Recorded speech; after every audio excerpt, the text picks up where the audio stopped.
Lilo və Stitch Ohana axtarışında nağılı. Hekayə iki fərqli yerdə başlayır. Kosmosda və Havay adalarında. Kosmosun dərinliklərində Galaktik Federasiya laboratoriyasında dəli alim Jumbo cənab tərəfindən təcrübə 626 adlı kiçik, mavi, çox aqressiv və məhvedici bir varlıq yaradılır. 626 qanundan kənar bir məxluq elan olunur və sürgünə göndərilir.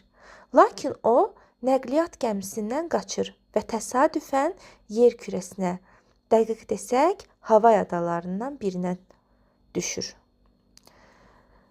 Kau adasında Lilo adlı kiçik, tənha, xəyalpərəst bir qız yaşayırdı. Lilo valideynlərini itirib və indi yaşca böyük bacısı Nani ona baxır. Lilo başqalarından fərqli olduğu üçün dost tapmaqda çətinlik çəkir. Nani isə həmişə işləməyə, həm də Lilonu böyütməyə çalışdığı üçün çətinlik çəkir və sosial işçilər onları ayırmaqla hədələyirlər. Lilo bir gün sığınacaqdan özünə bir it götürmək istəyir. Götürdüyü bu qəribə mavi varlıq isə əslində kosmik canavar təcrübə 626, yəni Stitch olur. Lilo bilmədən ona Havay dilində Stitch, yəni tikmə, birləşdirmə mənasında adını verir. Stitch əvvəlcə ancaq dağıntı törətmək istəyir. O dağıdır, dişləyir və Lilonun həyatını alt-üst edir. Ancaq Lilo onu tərk etmir.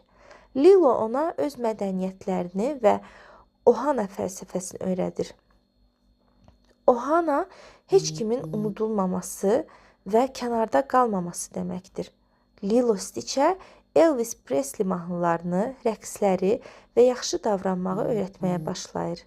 Stitch yavaş-yavaş məhv etməkdən çox sevməyin nə olduğunu öyrənir.